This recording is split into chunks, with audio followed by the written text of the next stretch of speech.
Hola, buenos días. Bienvenidos a nuestro tradicional vídeo semanal con las 4 claves de la semana que ahora termina. Hoy es sábado, día de agosto, son las 9:20 de la mañana y vamos a intentar desgranar todo lo que ha pasado durante esta súper conflictiva semana. Mira que advertimos veces que agosto todos los años da mucha guerra y la sigue dando. La verdad es que yo creo que cuando tienes que tomarte esto de los mercados en serio, para mí las vacaciones como los tenistas. Los tenistas juegan el torneo ese de maestros, lo juegan a finales de noviembre y tal, y se toman de vacaciones diciembre. Yo creo que nuestras vacaciones deberían ser por Navidades, Semana Santa y agosto, desde luego, no es un... Yo este año no me he tomado vacaciones porque es que veo que es un mercado aprovechable, se pueden hacer un montón de cosas y hay que estar informando y la verdad es que no veo mucho motivo para irse. Antiguamente sí había esos meses de agosto muertos, que no se movía nada, pero eso se ha terminado. No sé muy bien por qué, pero ya son muchos años donde estamos con mucha guerra, ¿no? Bueno, algunos avisos antes de empezar. Tenemos este programa de aquí en marcha. Este programa no se va a dar más. Esto no es nuestro estilo. Somos más de andar con más tranquilidad, pero lo pidió mucha gente. Se hizo presencial hace unos días, a finales del mes pasado.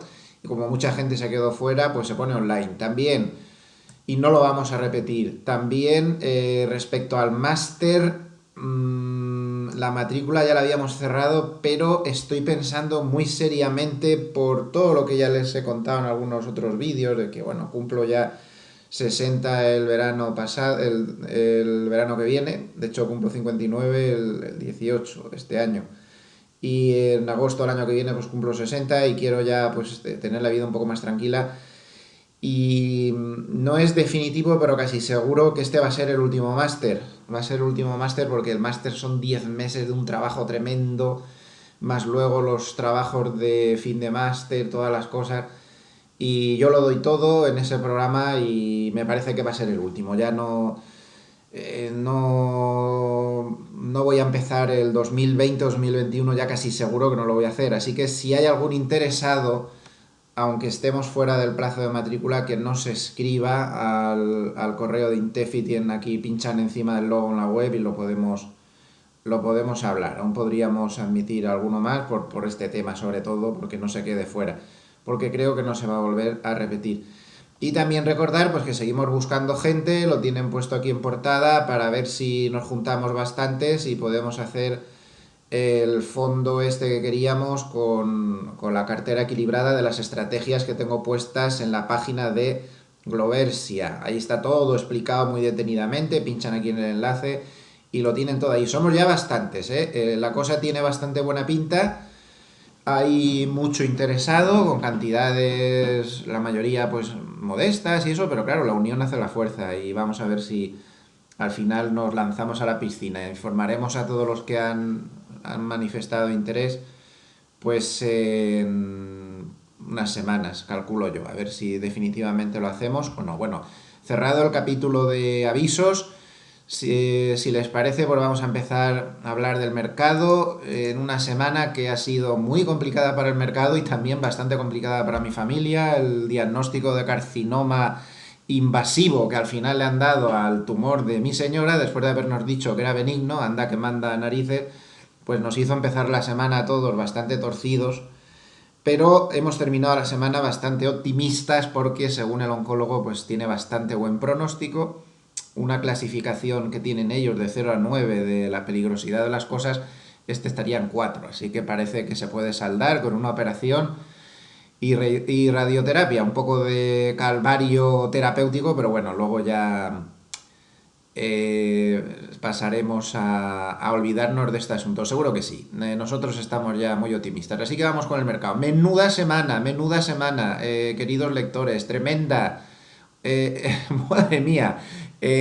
Conozco gente de estos que operan a corto que han hecho el agosto, no, el año. Otros al revés. Bueno, ha sido tremendo. Al final parece mentira que después de todo lo que ha pasado, que les vaya a decir que la semana se salda con una modesta caída del Dow Jones del 0,75%, una más modesta caída aún del SP500 de 0,46% y una bajada del Nasdaq de 0,56%, que es muy poquito y que es lo normal, pues en una semana normal. Pero claro, si miramos el gráfico diario, Dios mío, hemos llegado a perder el tropecientos por cien, hemos rebotado el tropecientos por cien y ha sido una semana de las más volátiles de los últimos tiempos, y ese saldo final que les acabo de decir pues es absolutamente engañoso, ¿no? Porque la semana ha sido terrible.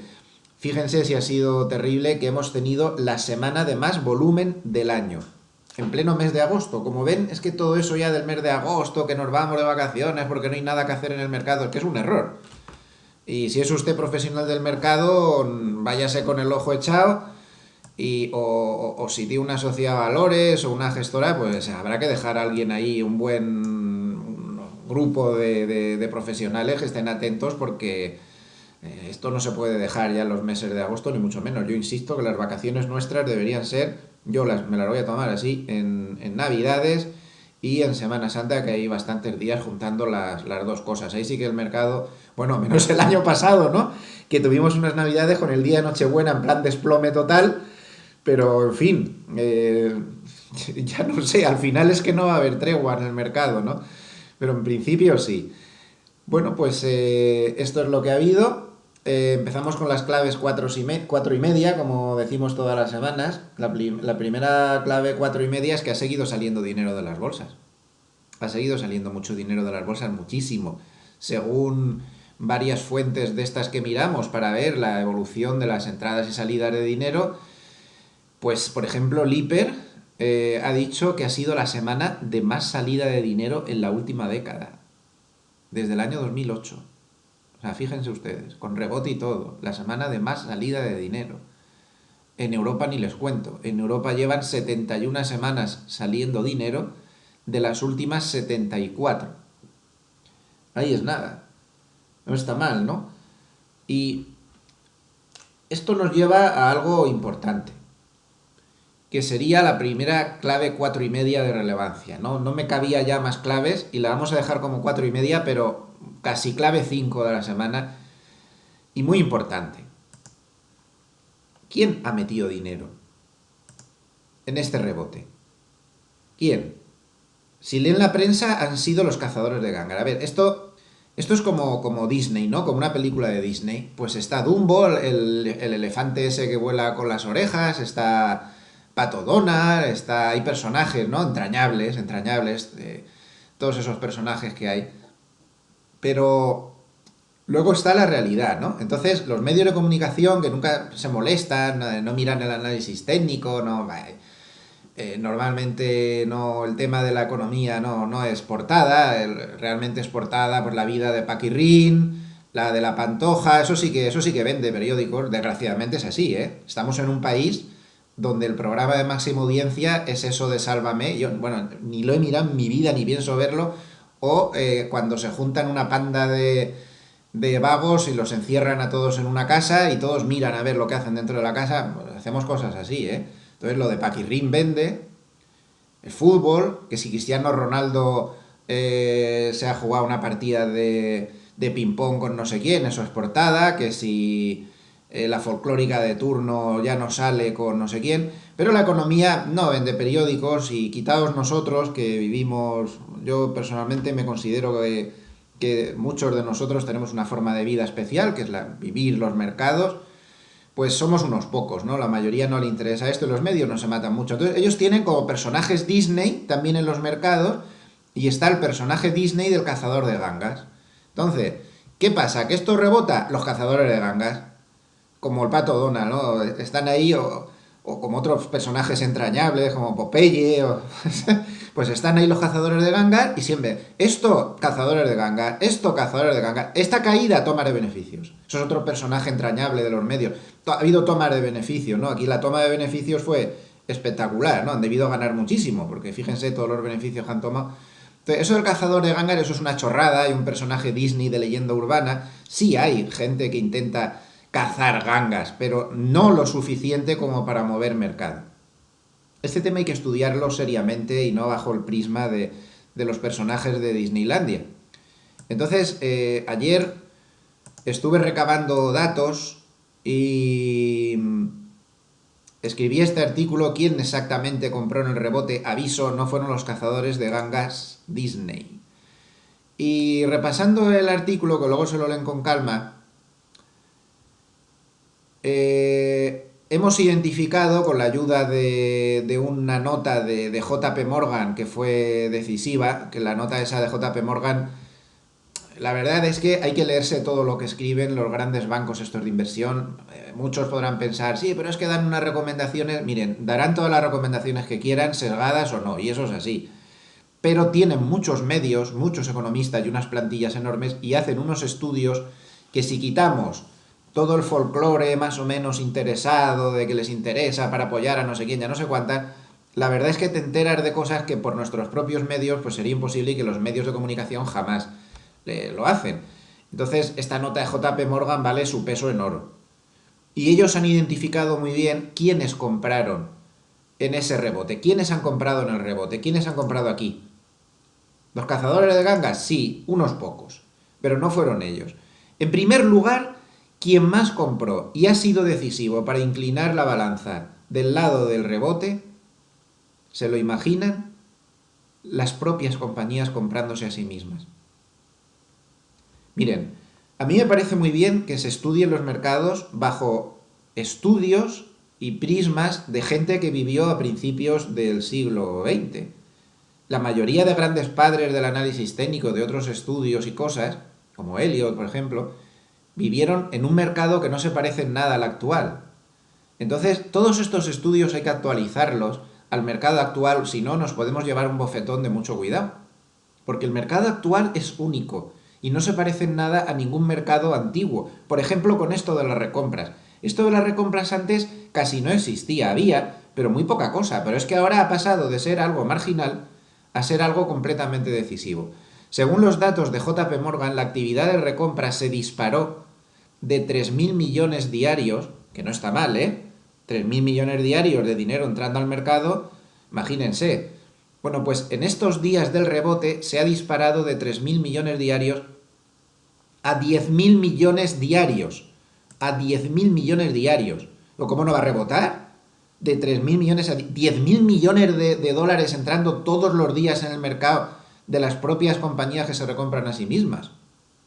Pues cómo no va a rebotar. Cazadores de ganga Disney, sí, vale. ¿Vale? Entonces, claro, ante una cosa así, pues lógicamente no es lo mismo que se rebote porque la mano fuerte tiene una confianza tremenda con el mercado, que de eso nada, monada, luego lo veremos muy detenidamente, que se rebote porque están recomprándose las compañías a sí mismas. Pues no es lo mismo. Hay que tener en cuenta además algunos factores. En primer lugar, los programas de recompra, cuando la bolsa baja de forma, digamos, moderada, entre comillas, esta no es una bajada grave, es una bajada que se ha movido el 5 y pico, el 6, el 7% caída, cosas así, las recompras se aceleran. Aprovechan los bajos precios para acelerar las recompras. Eso ha sido un factor de aceleración de las recompras. Y un segundo factor, y el más importante, que también ha dado la casualidad de que justo se estaba terminando la temporada de publicación de resultados y el 85% de las compañías ya estaban fuera del blackout de recompras. Ya hemos hablado muchas veces en este vídeo semanal de que hay un fenómeno muy curioso, y qué curioso que justo en ese fenómeno ha pasado lo que ha pasado, que es que cuando empieza la temporada de resultados, unas 3 semanas antes se paran, se prohíben, no se prohíbe expresamente, pero sí que se prohíbe de aquella manera, y no hay recompras, desde 3 semanas antes de la publicación de los resultados hasta 3 días después. Fíjense ustedes qué casualidad. ¿Cuándo empieza la temporada de publicación de resultados? Pues empezó como a mediados, bastante avanzado mediados de julio, como por aquí. Bueno, pues desde 3 semanas antes, más o menos el mercado no se había movido, había estado en esta especie de lateral y luego cayó. ¿Casualidad? es que en este periodo de aquí, estábamos en pleno blackout de recompras. No siempre el mercado sube solo por las recompras. Hay veces que dentro del periodo de blackout de recompras se sigue subiendo, pero no ha sido así en esta ocasión. El blackout de recompras ha sido decisivo. Hemos empezado con ese blackout, el mercado se paró y luego se cayó.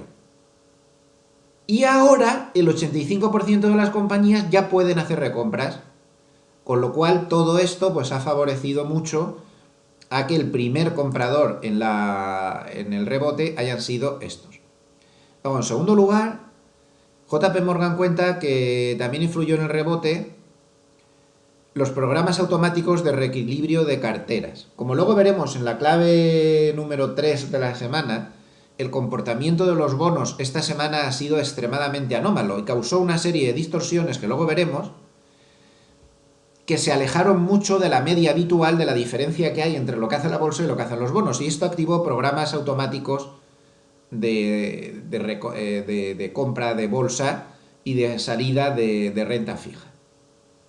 En tercer lugar, sí que hubo algunos cazadores de gangas, lo dice JP Morgan, pero no realmente cazadores de gangas como ese personaje Disney, los medios nos lo cuentan como ese inversor que está ahí esperando. No, fueron los fondos de pensiones. Los cazadores de gangas en esta ocasión fueron los fondos de pensiones, se lo pongo aquí en el artículo, cuyos programas automáticos estaban marcando una fuerte infraponderación en renta variable. Entonces los algoritmos de estos fondos de pensiones dijeron que ya se había desviado mucho de la media la infraponderación y le recomendó comprar. Y yo añadiría, lo pongo aquí en el artículo, pues una cuarta fuente de compras, que no lo pone JP Morgan, pero yo estoy seguro de que sí que la hubo, además lo he visto por otros estudios, que son los cierres de cortos. En este tipo de procesos, la mano fuerte que va a corto plazo, que hay muchos, no se crean, el swing trading es extremadamente popular entre las manos fuertes, el swing trading a pocas horas o pocos días, es muy popular, y las máquinas de alta frecuencia hacen muchísimo intradía. Bueno, pues cuando se llega a un punto de soporte consensuado, hay un cierre de cortos masivos. Y ese cierre de cortos amplifica y hace un efecto de bola de nieve sobre todo lo demás. ¿Y dónde estaba el nivel de cierre de cortos consensuado? Piense usted, querido escuchante, como dicen ahora en las radios, piense usted un poco. ¿Dónde estaba el cierre de cortos consensuado? Pues en esta línea verde de aquí. Si usted está acertando el corto por aquí, por aquí, por aquí, y no sabe lo que están haciendo los demás, porque los operadores no se llaman entre sí, como es lógico, ni tienen telepatía para comunicarse, ¿en dónde se pone todo el mundo de acuerdo? Yo tomo beneficios en cuanto llegue a la media de 200, porque me he puesto corto, porque lo he acertado, estoy ganando un pastizal ingente, y en cuanto llegue a la media de 200, que todos sabemos y estamos hartos de decirlo, lo volvemos a repetir, que no tener un gráfico, al menos con la media de 200 puesto, es suicida para quien esté en los mercados. Por favor, gestores fundamentales, no pasa nada, es una buena forma de estudiar el mercado por fundamentales, pero no pasa nada por tener en un rincón un gráfico, aunque sea con la media de 200 puesto, porque ahí se tomó beneficios masivamente los que acertaron los cortos y aquí empezaron los cierres de cortos, como es normal, en el SP500, en el Nasdaq. Miren cómo toca la media de 200 de manera perfecta y ahí empiezan los cierres de cortos y se da la vuelta. Qué importante es el análisis técnico, qué importante combinar los fundamentales con los técnicos y con todo lo que nos encontremos, porque los mercados son muy difíciles. Y donde se para el DAX, por ejemplo, por no hacerlo esto eterno, ya llevamos 3 grandes índices, 3 grandísimos índices en la media de 200. Todo el mundo parándose en la media de 200. Todo el mundo parándose en la media de 200. Y el Dow Jones también. Se paró en la media de 200.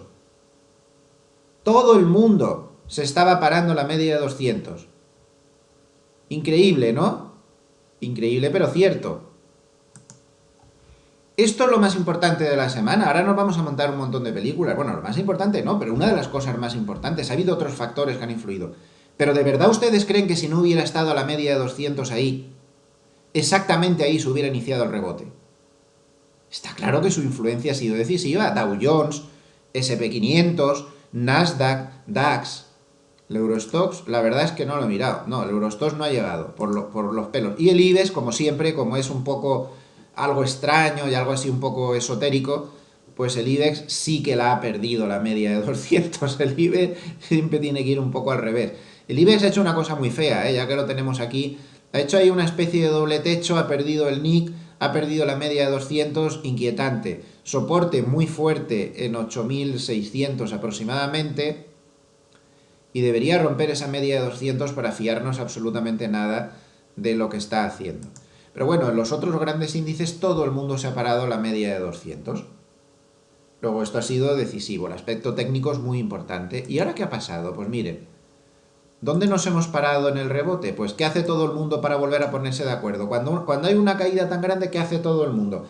De básica, vamos, esto en el máster que lo nombrábamos antes lo repetimos hasta que se nos cae la boca. De básica, de primero de análisis técnico. Cuando hay una caída tan grande, ¿qué hace todo el mundo? Ponerse los retrocesos de Fibonacci. Todo el mundo se coloca los retrocesos de Fibonacci y todo el mundo se pone de acuerdo, que los he echado fatal, no he acertado ni una, esperen que lo ponga mejor. No he acertado ni una. A ver, un momento, porque si no nos va a distorsionar. Esto hay que echarlo bien como se lo ha echado todo el mundo bien. Ahí está el pico, ahora está un poco mejor. Como los numeritos me tapan las mechas. Bueno, ¿dónde se pone todo el mundo de acuerdo para encontrar resistencias? Pues en los retrocesos de Fibonacci. ¿Dónde se ha parado? Pues en el retroceso de Fibonacci del 61,8%. Que está muy bien, ¿eh? Eso es mucho retroceso. Esto muestra que el rebote va con ganas, va con muchas ganas. Retroceder un 61,8 es muy importante. Y es importantísimo, de hecho, es vital. Ya lo explicaba en uno de los vídeos de esta semana, pero lo voy a volver a explicar otra vez. Hay muchísima gente, mucha, que entra al mercado por impulsos, una especie de adaptación de la teoría moderna de Elliot. Ahora lo que se estudia más es los impulsos básicos. Y hay mucha gente que puede ser bajista y que piensa que esto es un primer impulso a la baja, esto es la corrección, sería 1, 2, y que ahora viene una 3, que por la teoría de impulsos básicos, la 3, contando desde la corrección, tiene que tener un tamaño equivalente a toda esta caída de aquí, contando desde aquí. Con lo cual nos llevaría, pues por ejemplo, a la zona de 2700, que es la zona de caída que pronosticó Morgan Stanley, que fueron muy valientes cuando el mercado estaba por aquí y tuvieron las narices de decir que el mercado se iba a 2700. Yo, para mí, ya han acertado. Ya han acertado porque ha llegado a 2.774, con una bajada muy grande. A mí me parece un acierto lo que dijeron, pero hay gente que cree que puede llegar hasta aquí ahora y más abajo. La mayoría anulan que esto sea 1 o 2 si el retroceso es muy superior ya al 61,8%. De momento solo han salido algunas mechas.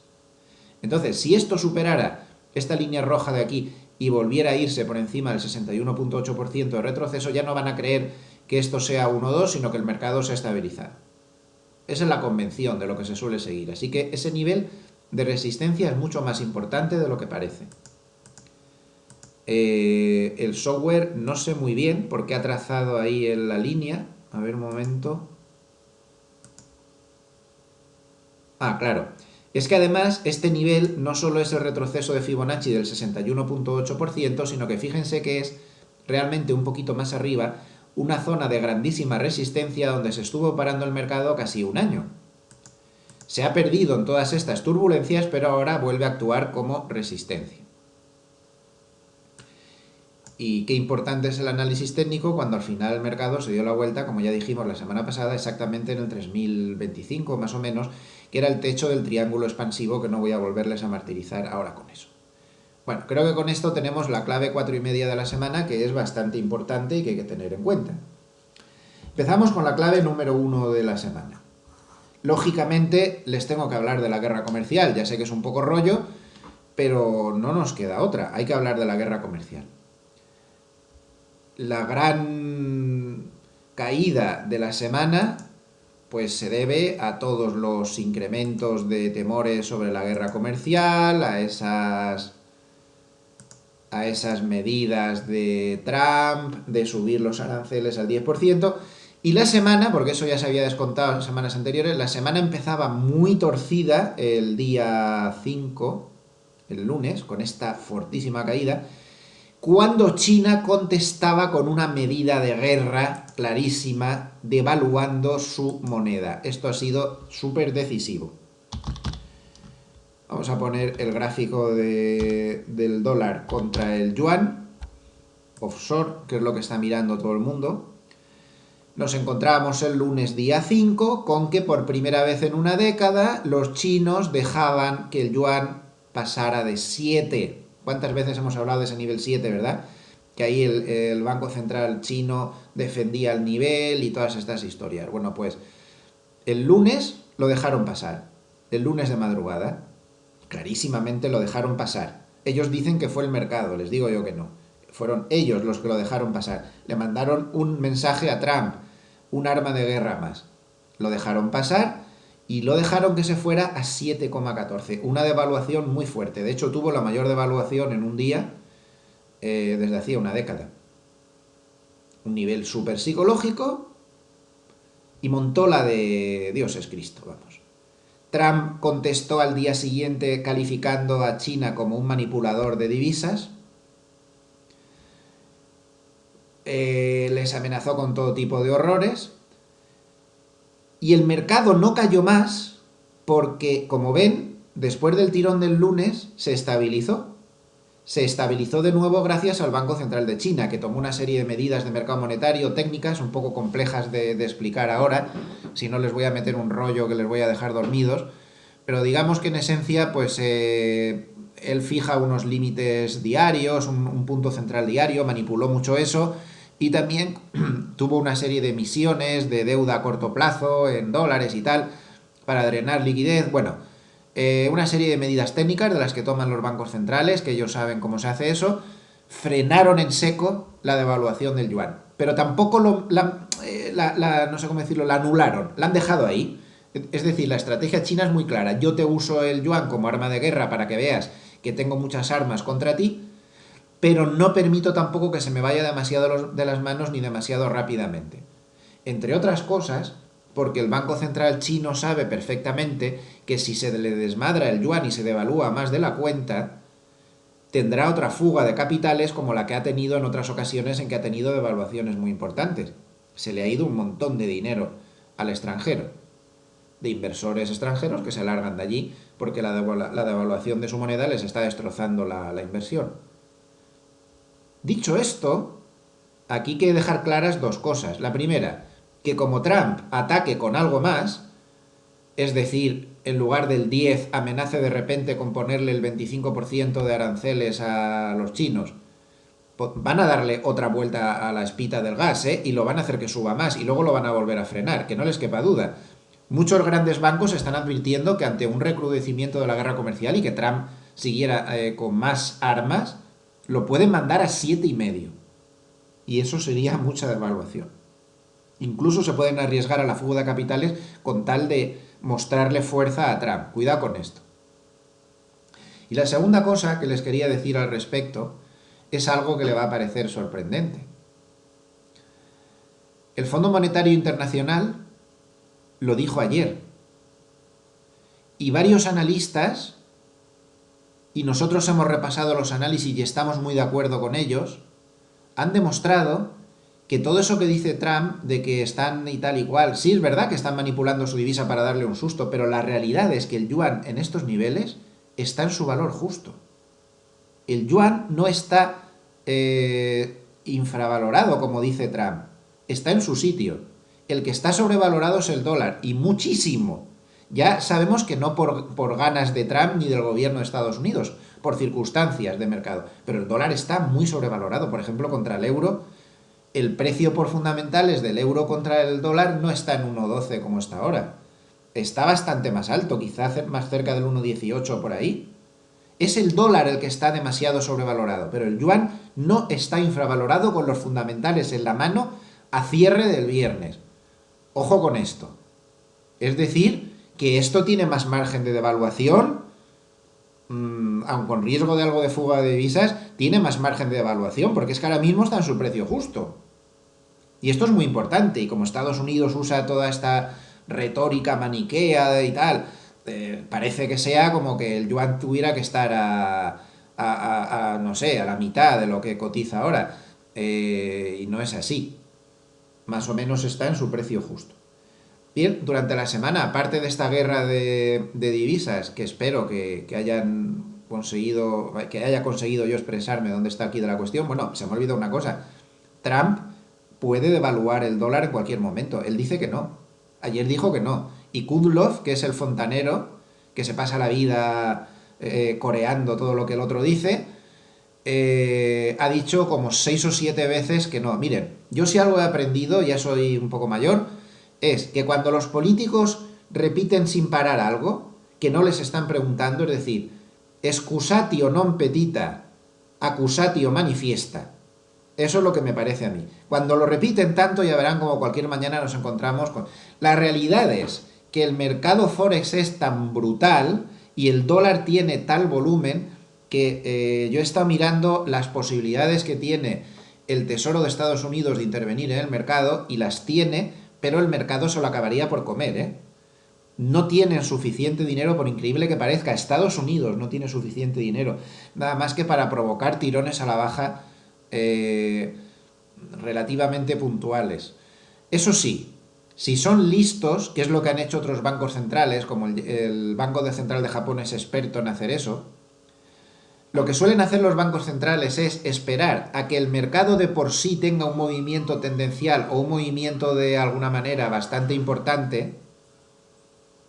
Digamos que, por ejemplo, pues imagínense que el dólar, por cualquier dato macro o por lo que sea, un día tiene un tirón bastante fuerte a la baja y pierde soportes.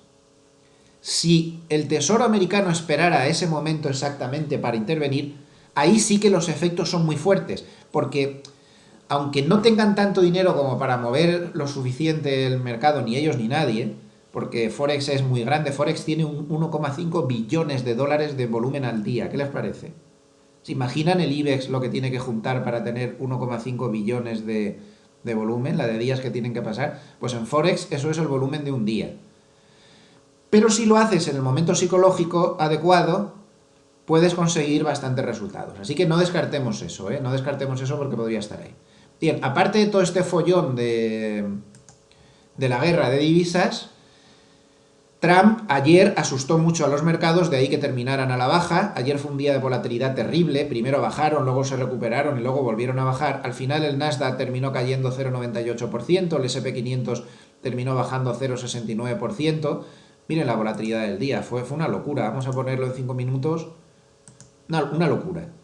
Caída, subida, caída otra vez. El mercado está súper nervioso, pero muy, muy nervioso. Bueno, pues ayer Trump, aquí, antes de esta gran caída, soltó que a lo mejor se anulan las reuniones entre China y Estados Unidos que estaban previstas para septiembre. Eso no gustó nada. Y sobre todo dijo que ahora mismo Estados Unidos no estaba preparado ni de lejos para tener un acuerdo comercial con China. Esto asustó mucho al mercado. Hemos pasado un mercado muy timorato, lo comentamos muchas veces, que parecía mentira que el mercado no se diera cuenta que las posibilidades de acuerdo eran cero. Estaba esperanzado, de verdad, con que hubiera un acuerdo comercial hasta el mes de junio o por ahí. Pero ahora estamos en un mercado que intenta descontar que no va a haber ningún acuerdo. No lo va a haber. Es que hay que caer del burro ya. No lean los medios de comunicación siempre alcistas. No va a haber ningún acuerdo. Es imposible. Imposible. Y además está más claro que el agua. Los chinos están esperando las próximas elecciones presidenciales. A ver si se encuentran con otro interlocutor que no sea Trump. Total, les queda un año. Es lo que va a pasar. No hay posibilidad de acuerdo. Los medios de comunicación chinos lo repiten claramente. Esta vez no es como la ruptura de mayo. Esta vez sí que ahí han cerrado filas y esta vez van a aguantar y van a resistir y le van a plantar cara a Estados Unidos. No hay posibilidad de acuerdo. Y si hay un acuerdo sería tan ridículo que al día siguiente habría que poner en marcha las negociaciones del acuerdo del acuerdo. No va a haber ningún acuerdo. Además, China ya tiene asumida la posibilidad de que haya aranceles, y sobre todo es que China le está haciendo pagar a Estados Unidos con una moneda que es que Trump parece mentira que no lo vea. Miren, el día 8, o sea, el jueves, publiqué este artículo. Se publicaron los datos de balanza comercial chinos, que los tienen ahí, por países. Es que esto está más claro que el agua. Miren Estados Unidos. Los chinos exportaron en julio a Estados Unidos, ellos a Estados Unidos, 38.900 millones de dólares. Y les compraron solo 10.900 millones. La Unión Europea, que es tan importante para China como Estados Unidos, es más importante la Unión Europea que Estados Unidos, exportó a la Unión Europea 38.300 millones, prácticamente la misma cifra que a Estados Unidos, pero como los chinos no están en guerra comercial con la Unión Europea, les compraron o nos compraron 23.900 millones de dólares, mucho más del doble que a Estados Unidos. Pero es que a Japón, que es mucho más pequeño, le compraron 14.600 millones, a Taiwán, que es una islita, le compraron 14.800 millones, mucho más que a Estados Unidos, a Australia, que es un paisín, le compraron 11.600 millones. Es decir, a Estados Unidos los chinos no le están comprando nada. ¿Y de verdad se está arreglando con los aranceles la balanza comercial, como decía Trump? Pues miren, en julio 28.000 millones de dólares a favor de los chinos. Ningún país tiene unas cifras tan exageradas ni de lejos. Bueno, pues parece mentira, ¿no? Que sigamos RQR con esta historia de la guerra comercial, cuando ya ven las cifras frías y la cantidad de demagogia y de populismo que hay en casi todo lo que dice Trump, que no se basa para nada en cifras reales. Y vuelvo a repetir, yo no me estoy metiendo con la ideología de Trump. Nosotros no hacemos análisis políticos. Me da igual que sea de derechas, de izquierdas, de centro o del partido animalista. Me da lo mismo. Estamos valorando su política económica, que es un desastre. O sea, no se puede hacer peor de como lo está haciendo Trump en política económica. No se puede hacer peor. Es imposible. Habría que esforzarse mucho para hacerlo peor. Así no se hacen las cosas. Y lo que no puede ser es que tengamos a todos los mercados de rodillas pendientes de que este señor tenga el capricho cuando se levanta de poner un tuit diciendo no sé qué barbaridad. Las cosas no se hacen así. Y hasta ahora nadie las hacía así. Y esto puede quedar muy bonito, y los antisistemas seguro que me van a mandar correos diciéndome de todo, porque Trump es no sé qué, y los que siguen a Trump, Trump lo está haciendo muy bien, y así como hay que hacer las cosas. Pues en mi opinión no. Cada uno tiene su opinión, yo respeto la suya, también respeten la mía. En política económica, un cero. Un cero. Y no puede ser que la primera potencia mundial lleve una política económica de esta manera, de esta guisa, y a base de tweets. Esto no es serio. Y luego ya no les digo nada de meterse con su Banco Central. La imagen que está dando Estados Unidos de República Bananera, con el presidente metiéndose con el Banco Central todos los días, pero todos los días, ayer mismo se volvió a meter con ellos, diciéndoles que no tienen ni idea. Yo solo he visto eso en los últimos tiempos una vez. El amigo Erdogan, el dictador, con esas pantomimas de elecciones que se monta, atacó durante muchísimo tiempo estilo Trump al Banco Central. Al final se cargó al gobernador del Banco Central y a todos los directivos que había. Pero esto no puede ser. La primera potencia mundial tiene que dar una imagen de un Banco Central independiente, que ya no... Muy sospechosa la independencia de la Reserva Federal, de un Banco Central independiente, de un Banco Central que puede controlar situaciones difíciles como la que nos estamos metiendo, porque mientras este señor siga cascando con la guerra comercial, los chinos también habría que darle lo suyo. Los chinos han hecho mucho también para llegar a esta situación, robando la propiedad industrial de todo el mundo, con políticas muy de las suyas, en fin. Tampoco estos son para aplaudirles, ni mucho menos. Y no seré yo quien aplauda a un régimen político como ese, que ni respeta los derechos humanos, ni respeta nada, y como te pongas tonto te mandan a un campo de concentración a los 5 minutos por un quítame ya esas pajas. Quiero que eso quede claro. Pero las cosas en política económica son muy delicadas y así no se hacen. Y no puede ser que los mercados estén pendientes de los caprichos de este señor. Eso es lo que no puede ser. Pero es lo que hay. Y nos tenemos que acostumbrar y vivir con ello. Así que La semana que viene, pues Dios dirá, según cómo vayamos dando bandazos, con unos y con otros, en este culebrón de la guerra comercial, pues así nos irá a los demás. Segunda clave de la semana, Italia. Voy a ser más breve porque el vídeo está saliendo muy largo.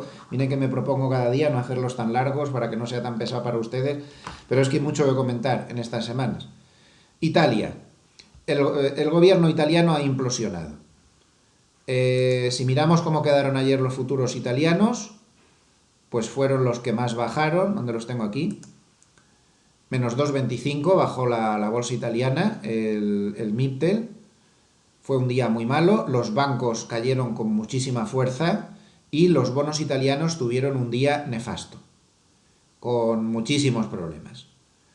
Debido a la implosión de... no sé si tengo los bonos por aquí, no. Debido a la implosión del gobierno italiano. Salvini ya desde las elecciones europeas había visto que tenía un incremento de los votos muy fuerte y era cuestión de tiempo, ya lo dijimos en su momento, que forzara unas elecciones anticipadas, pues ya lo ha hecho. Entonces, bueno, pues es otro problema más a añadir a los muchos que tenemos. Ayer influyó notablemente en las cotizaciones de las bolsas europeas, hizo subir al Bund, no afectó curiosamente demasiado al euro, pero puede que lo afecte posteriormente.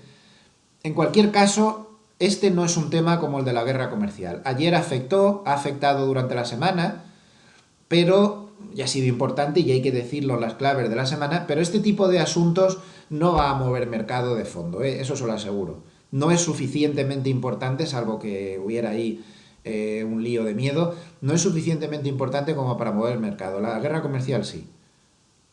O otras cosas de las que hemos comentado, y esas medias de 200 y esas historias y otras cosas que vamos a comentar más ahora. Pero no este asunto de Italia. Para el corto plazo sí va a mover mercado, pero fuera de esto no. Así que vamos a pasar a la clave número 3 de la semana, que ha sido el comportamiento de los bonos.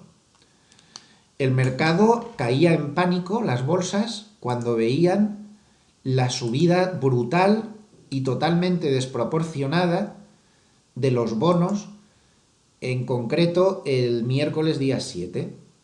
Subieron tanto los bonos y bajaron tanto las rentabilidades que la renta variable se asustó y tuvimos otro día de caídas muy fuertes porque decía todo el mundo, pues hombre, si la mano fuerte se está refugiando en los bonos de esta manera tan exagerada, pues ¿qué puede pasar? ¿Qué puede pasar aquí? Algo muy gordo están descontando. Y efectivamente algo muy gordo están descontando las manos fuertes con los bonos. Vamos a verlo aquí. En este artículo que puse en su momento, que era ¿qué están descontando? Exactamente qué descontaron los bonos ayer. Este artículo lo puse el 8. O sea, me refería al miércoles 7. Pues miren,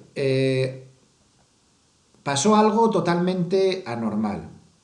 Y me baso en un estudio que hizo Bank of America Merrill Lynch, que como he dicho antes, pues es otro de los grandes bancos que hay que leerse todo lo que escriben porque hacen estudios buenísimos que no podemos obtener de ninguna otra manera. Bank of America calculó, tiene un modelo, mejor dicho, que calcula cuál es la rentabilidad justa, entre comillas, que tendría que tener el bono americano a 10 años en base a fundamentales y un montón de factores que ellos tienen en cuenta.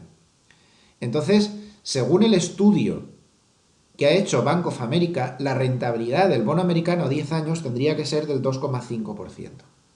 Pero sin embargo está en unos 70%. Esto es muy anormal. Esto es muy anormal. ¿Recuerdan cuando les he dicho al principio que una de las fuentes de entrada de dinero eran los fondos de pensiones y grandes manos fuertes que entraban porque sus programas de estudio les marcaban que los bonos se habían desviado demasiado de la media y que por lo tanto había que comprar renta variable y vender bonos? Pues era por esto, por esta desviación tan fuerte de la rentabilidad del bono a 10 años americano que ya se había exagerado muchísimo contra la rentabilidad media.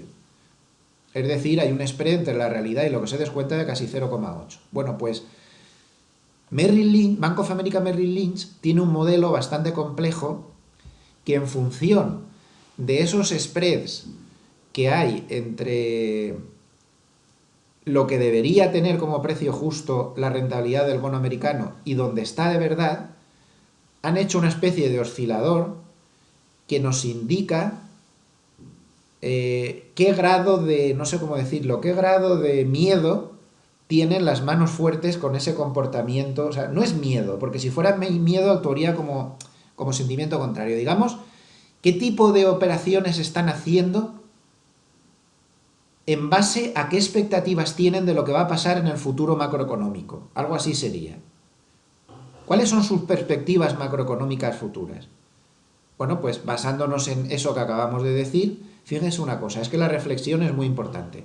Se ha ido este oscilador, que lo que me diría sería el miedo que tienen las manos fuertes sobre el futuro económico, no sobre las bolsas ni nada de eso, sino sobre el futuro económico. Miren que el indicador está a unos niveles que solo se vieron en el 2011, que fue un año complicado para las bolsas, y en el 2007, antes de la gran caída y de la gran crisis o depresión del 2008.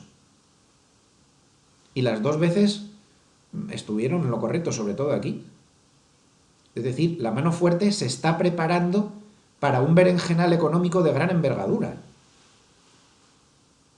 Y esto no lo hacen las manos fuertes porque las bolsas caigan, les importa un pimiento. Miren lo que pasó cuando cayeron las bolsas en Navidad del 2018 o en febrero del 2018. Este oscilador no nos estaba indicando miedo alguno sobre la perspectiva económica de las manos fuertes. ¿Lo ven, no? O sea, para ellos la perspectiva económica, a pesar de esas caídas de las bolsas, era buena. Sin embargo, en esta caída no. ¿Ven cómo esta caída no es tan normal como nos están diciendo? Que aquí hay más enjundia por debajo de lo que pueda parecer. A mí este estudio me parece fundamental. Es decir, la mano fuerte está descontando que aquí hay mucho tomate y que nos vamos de cabeza a una recesión, se diga lo que se diga. Puse en la página hace pocos días un artículo de The Street, esta página web tan famosa de Estados Unidos,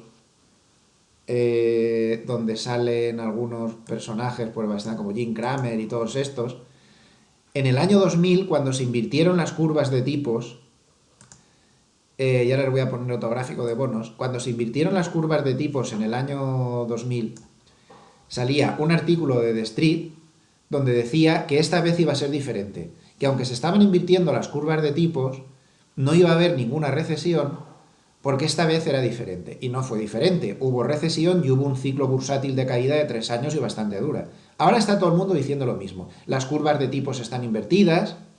Esta semana hemos visto la inversión de curvas de tipos entre 3 meses y 10 años en Estados Unidos más fuerte desde el año 2007, es que no se puede estar ya más invertido todo.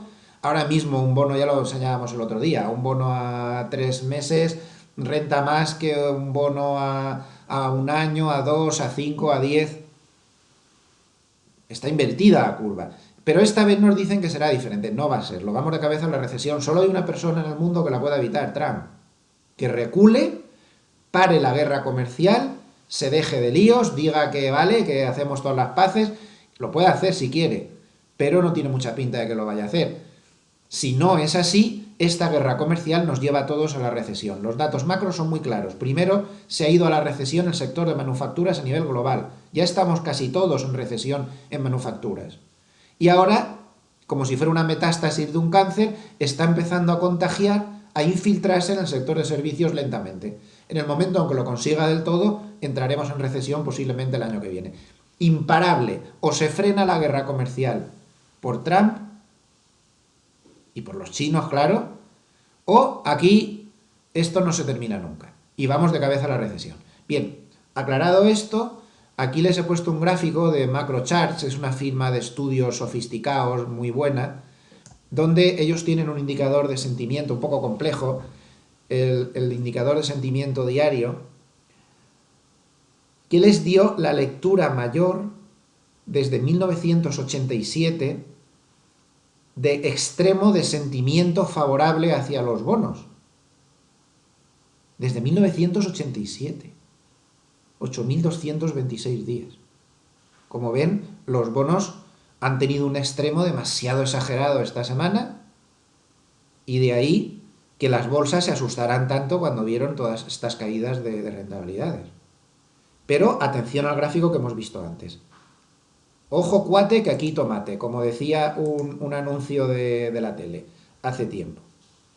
Vamos a seguir viendo qué pasa con todo esto. Estos extremos se están corrigiendo ahora, pero cuidado. Tenemos al bono español a 10 años con una rentabilidad del 0,22%, pero ¿ustedes se creen que nuestra economía y nuestros políticos justifican un 0,22% de rentabilidad en un bono a 10 años? Esto es una locura, y el Bund alemán ha tocado esta semana el menos 0,6% de rentabilidad. ¿Pero en qué cabeza cabe que haya que pagarle al Estado alemán un 0,60% cada año por tener el privilegio de que nos guarden el dinero ellos? Esto es una locura. Y esta locura de los bonos pues viene por algo que habrá que tener en cuenta. Por cierto, se me había olvidado ponerles este gráfico que les había preparado antes. Hay mucha gente que se cree que todos estos líos de Italia, bueno, como está el BCE detrás, miren el marrón, perdonen por la palabra, que tiene el BCE el año que viene con Italia. Esto es el gráfico de los vencimientos de bonos italianos en poder del BCE. El año que viene le vencen 256.000 millones de bonos italianos. Ya veremos qué hace con eso. Cuarta clave de la semana, importantísima y además muy interesante. Habíamos llegado, a ver si consigo yo esto hacerlo más pequeño porque no lo van a ver. Ay, esto se me ha ido de pantalla y no lo van a ver. Discúlpenme un momento que haga la imagen más pequeña. Bueno, ahora creo que sí que he conseguido meterla en el encuadre. Las expectativas de los inversores habían llegado a un extremo de los que se ven pocas veces. Aquí tienen un gráfico, por ejemplo, en el cual se veía las expectativas que tenían los inversores de que la bolsa subiera en el próximo año. Y fíjense en el indicador de abajo, estaba en un extremo que solo se ha visto en el 2007, en el 2015, justo antes de la caída de agosto del 2015, y se había visto antes de las grandes caídas de febrero del 2018. O sea, el sentimiento era extremo, extremo por completo. Un sentimiento que siempre que ha llegado a este nivel de más del 63% de gente que ve que el año que viene se va a subir, la bolsa siempre se había caído. Había demasiado sentimiento optimista, pero sobre todo el sentimiento optimista exageradísimo estaba en las manos débiles.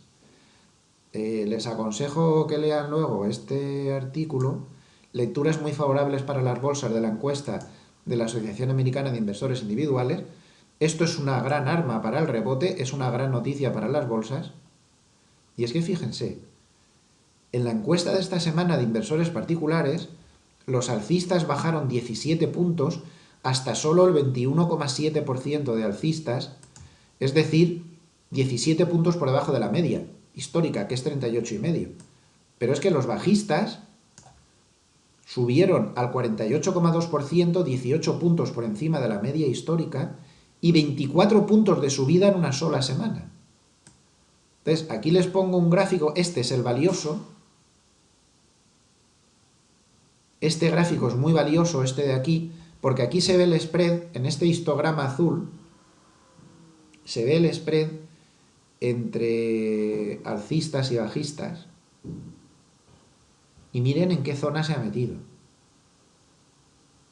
En esta zona de aquí, que es la zona que siempre precede grandes subidas del mercado. Como pone aquí el autor, en 32 años de publicación de este dato, esta sería la tercera vez en 32 años en que el spread entre alcistas y bajistas en una sola semana pasa de positivo a negativo y encima se va 40 puntos o más en negativo.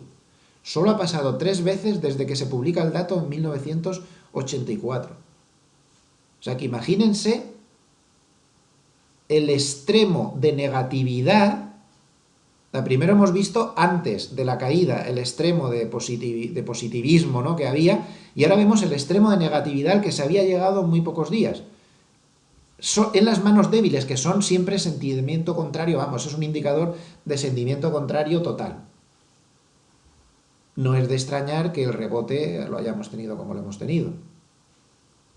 Históricamente, aquí no está puesto el estudio, pero cada vez que se llega a estos extremos de sentimiento negativo tan brutales, hay un 80% de posibilidades de que dentro de 3 meses, el SP500 esté por encima de estos niveles donde apareció el sentimiento. Es decir, que este es un factor de sentimiento contrario bastante positivo para las bolsas. No es un factor decisivo, en esos 3 meses se puede bajar más y luego rebotar otra vez, pero fue un factor absolutamente fundamental ese pánico que le entró al pequeño inversor, que siempre va al revés.